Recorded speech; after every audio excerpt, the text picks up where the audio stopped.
सुबह के ठीक 7:15 हो रहे थे और अल्काट्राज जेल में सब कुछ हमेशा की तरह शांत लग रहा था। रोज की तरह गार्ड्स अपनी ड्यूटी पर निकलते हैं और कैदियों की गिनती शुरू करते हैं। लेकिन जब वे बी ब्लॉक की सेल नंबर 138, 150 और 154 के सामने पहुंचते हैं तो उन्हें कुछ अजीब महसूस होता है। अंदर सन्नाटा पसरा हुआ था और तीनों कैदी अपने बिस्तरों पर चादर ओढ़े गहरी नींद में लेटे हुए दिख रहे थे। जब आवाज देने पर भी कोई हलचल नहीं हुई तो शक होने पर गार्ड ने जेल की विंडो से अंदर हाथ डाला और तकिए को हिलाया। उसी पल एक खौफनाक मंजर सामने आया। बिस्तर पर लेटा वो इंसान नहीं बल्कि एक नकली सिर था जो लुढ़क कर फर्श पर जा गिरा और टूट गया। उस एक पल में गार्ड्स के पैरों तले जमीन खिसक गई क्योंकि उन्हें समझ आ गया था कि कैदी फरार हो चुके हैं, वो भी उस जेल से जिसे द रॉक कहा जाता था, जहां से भागना नामुमकिन माना जाता था। मगर इस बार सबसे हैरान कर देने वाली बात तो ये थी कि जेल अथॉरिटी को भनक तक नहीं लगी और ये कैदी 10 घंटे पहले ही वहां से गायब हो चुके थे। आखिर इतनी टाइट सिक्योरिटी और चारों तरफ फैले जानलेवा ठंडे समुद्र के बावजूद उन्होंने यह सब कैसे किया? और वो ऐसा क्या प्लान था जिसके आगे दुनिया की सबसे बड़ी एजेंसी FBI ने भी हार मान ली और इस केस से अपने हाथ खड़े कर दिए?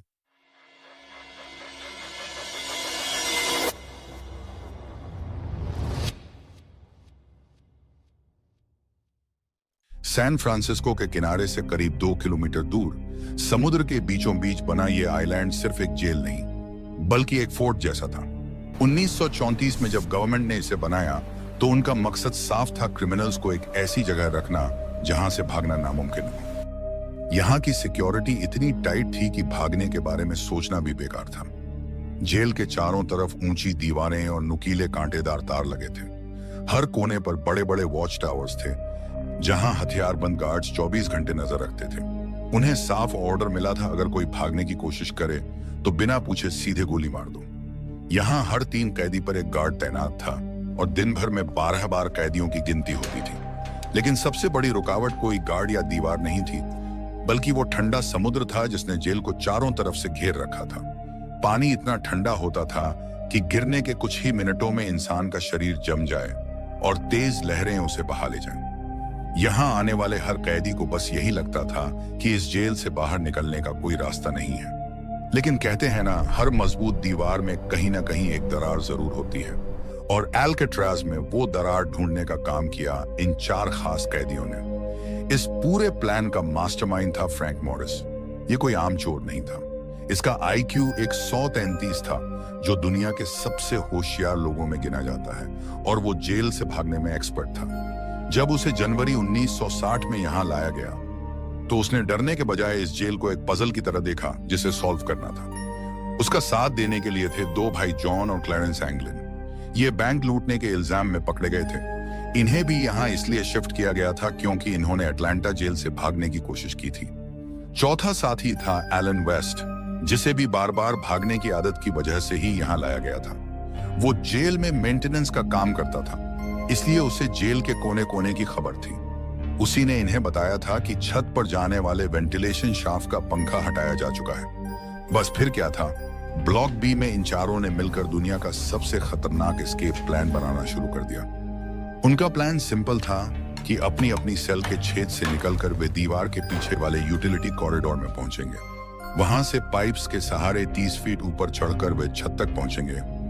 वेंटिलेशन को तोड़कर छत पर आएंगे और फिर पाइप के सहारे 50 फीट नीचे जमीन पर उतरेंगे। इसके बाद उन्हें 2 बड़ी कांटेदार तार पार करके समुद्र किनारे पहुंचना था। उनका टारगेट सीधे सैन फ्रांसिस्को शहर नहीं बल्कि पास ही मौजूद एंगल आइलैंड था, ताकि वो तेज बहाव से बच सकें और फिर वहां से गाड़ी चुराकर भाग सकें। लेकिन पानी में उतरने के लिए नाव चाहिए थी। इसके लिए उन्होंने जेल में इधर उधर से करीब 50 रेनकोट इकट्ठा किए। ये कोट रबर और कैनवास के बने होते थे। उन्होंने अपनी सेल में मौजूद गर्म भाप के पाइप्स की गर्मी का इस्तेमाल करके इन कोट्स को आपस में चिपका दिया। उन्होंने रबर को पिघलाकर ऐसे सील कर दिया कि जोड़ एकदम पक्के हो गए और नाव वाटरप्रूफ बन गई। इस तरह उन्होंने एक 6 बाय 14 फुट की मजबूत रबर की नाव और अपने लिए लाइफ जैकेट्स तैयार कर ली। अब सबसे बड़ा सवाल था कि इस नाव में हवा कैसे भरी जाए। यहां उन्होंने अपना सबसे शातिर दिमाग लगाया। उन्होंने एक छोटे से म्यूजिकल इंस्ट्रूमेंट का इस्तेमाल किया जो दिखने में एक छोटे हारमोनियम जैसा था। इस इंस्ट्रूमेंट के बीच में वो फोल्डिंग वाला हिस्सा होता है जिसे दबाने पर हवा निकलती है। उन्होंने उस बाजे के अंदर से वो सारी पट्टियां निकाल दी जो आवाज करती थी, जिससे बस वो हिस्सा बच जाए जिससे दबाने पर हवा निकलती है। अब वो बाजा सिर्फ एक हवा फेंकने वाला डिब्बा बन गया था। उन्होंने उसे एक पाइप के जरिए अपनी नाव से जोड़ दिया। जैसे ही वो उस बाजे को हाथों से खोलते और बंद करते, वो बिल्कुल एक एयर पंप की तरह काम करने लगा। इसी जुगाड़ से उन्होंने बिना मुंह लगाए उस बड़ी सी राफ्ट को फुलाने का इंतजाम कर लिया था। अब आखिरी तैयारी थी गार्ड्स को धोखा देने की। उन्हें पता था कि अगर गार्ड्स ने रात को देख लिया कि बिस्तर खाली है तो तुरंत सायरन बज जाएगा। इससे बचने के लिए उन्होंने साबुन, टॉयलेट पेपर और कंक्रीट की धूल को मिलाकर डमी हेड्स बनाए। उन्हें बिल्कुल असली दिखाने के लिए उन्होंने जेल की आर्ट किट से स्किन कलर का पेंट किया और सबसे जरूरी चीज, उन्होंने जेल की नाई की दुकान के फर्श से असली बाल उठाए और बहुत बारीकी से इन पुतलों पर चिपका दिए। सब कुछ तैयार था। नाव और डमी हेड्स तो तैयार हो गए थे, लेकिन इन सब का कोई फायदा नहीं था अगर वो अपनी सेल की उस मजबूत दीवार को पार न कर पाते। और यहीं पर शुरू हुआ उनकी मेहनत का असली खेल। दीवार तोड़ने के लिए उन्होंने सबसे पहले मेस हॉल से खाने वाले चम्मच चुराना शुरू किया। उन्होंने चम्मच के हैंडल को जमीन पर घिस घिस कर उसे एक तीखी छेनी में बदल दिया। लेकिन कंक्रीट की दीवार सिर्फ चम्मच से काटना सालों का काम था। उन्होंने अपना असली दिमाग लगाया। उन्होंने जेल के मेंटेनेंस रूम से नजर बचाकर एक वैक्यूम क्लीनर की मोटर चुराई। उस मोटर को उन्होंने एक मेटल के कवर में फिट किया और उसके आगे एक ड्रिल बिट लगाकर एक काम चलाऊ लेकिन पावरफुल इलेक्ट्रिक ड्रिल मशीन बना ली। अब दिक्कत यह थी कि कंक्रीट ड्रिल करने पर बहुत तेज आवाज होती थी जिससे वो पकड़े जा सकते थे। इसके लिए फ्रैंक मॉरिस ने एक गजब का तरीका निकाला। जेल में रोज शाम को एक म्यूजिक आवर होता था जब कैदी अपने इंस्ट्रूमेंट्स बजा सकते थे। जब भी फ्रैंक अपना अकॉर्डियन जोर जोर से बजाना शुरू करता, ठीक उसी वक्त बाकी तीनों अपनी ड्रिल मशीन चालू कर देते। संगीत के उस शोर में ड्रिल की आवाज दब जाती थी। खुदाई करने के बाद दीवार में जो बड़ा छेद बनता था, उसे छिपाने के लिए उन्होंने कार्डबोर्ड की एक नकली जाली बनाई और उसे पेंट करके बिल्कुल लोहे जैसा रंग दिया। दिन में वो इस नकली जाली को लगा देते थे ताकि गार्ड्स को कुछ पता न चले, और जो मलबा निकलता था उसे वे अपनी पैंट की जेब में भरकर चुपचाप जेल के बाहर सैर करते वक्त मैदान में धीरे धीरे गिरा देते थे। इस तरह महीनों तक वो दीवार खोदते रहे और ठीक दीवार के पीछे मौजूद उस अंधेरे यूटिलिटी कॉरिडोर में अपना रास्ता बनाते रहे। और हैरानी की बात यह है कि जेल के गार्ड्स को इसकी भनक तक नहीं लगी। आखिरकार वो रात आ ही गई जिसका उन्हें बेसब्री से इंतजार था। 11 जून 1962 रात के करीब 9:30 बजे जैसे ही जेल की लाइट्स बंद हुई, उन्होंने अपना प्लान शुरू कर दिया। सबसे पहले उन्होंने अपने बिस्तरों पर वो डमी हेड्स रख दिए और उन्हें चादर से ऐसे ढक दिया जैसे कोई गहरी नींद में सो रहा हो। फ्रैंक मॉरिस और एंगलिन ब्रदर्स ने अपनी सेल की जाली हटाई और बहुत आसानी से उस छेद से निकलकर पीछे वाले अंधेरे कॉरिडोर में आ गए। सब कुछ बिल्कुल सही चल रहा था, लेकिन तभी एक बहुत बड़ी गड़बड़ हो गई। उनका चौथा साथी एलन वेस्ट अपनी सेल से बाहर नहीं आ पाया। उसने अपनी जाली के आसपास का सीमेंट ठीक से साफ नहीं किया था और वो बुरी तरह अटक गया। फ्रैंक और एंगलिन भाइयों ने उसे बाहर खींचने की कोशिश की, लेकिन वो जाली हिल भी नहीं रही थी। वक्त बहुत तेजी से निकल रहा था और खतरा बढ़ता जा रहा था। मजबूरी में भारी मन से उन्हें एलन वेस्ट को वहीं पीछे छोड़ना पड़ा। अब वो 4 नहीं, सिर्फ 3 थे। वे तीनों पाइप के सहारे 30 फीट ऊपर चढ़े और वेंटिलेशन शाफ्ट को खोलकर चुपचाप छत पर पहुंच गए। वहां से वे रस्सियों और पाइप के सहारे 50 फीट नीचे उतरे, जेल की ऊंची कांटेदार दीवारों को पार किया और समुद्र के किनारे पहुंच गए। वहां उन्होंने अपनी रबर की नाव में हवा भरी और उस ठंडे, अंधेरे और जानलेवा समुद्र में उतर गए। उधर एलन वेस्ट ने काफी देर बाद जैसे तैसे जोर लगाकर जाली तोड़ी और बाहर निकला, लेकिन तब तक बहुत देर हो चुकी थी। उसके साथ ही जा चुके थे। उसके पास तैरने के लिए न तो नाव थी और न ही लाइफ जैकेट। उसे समझ आ गया कि अब जाने का मतलब है मौत। इसलिए वो निराश होकर वापस अपनी सेल में गया और सो गया। और दोस्तों, शायद यही वजह है कि आज हमें उनकी इस पूरी प्लानिंग की एक एक डिटेल पता है, क्योंकि बाद में एलन वेस्ट ने ही पुलिस को यह सारी कहानी बताई थी।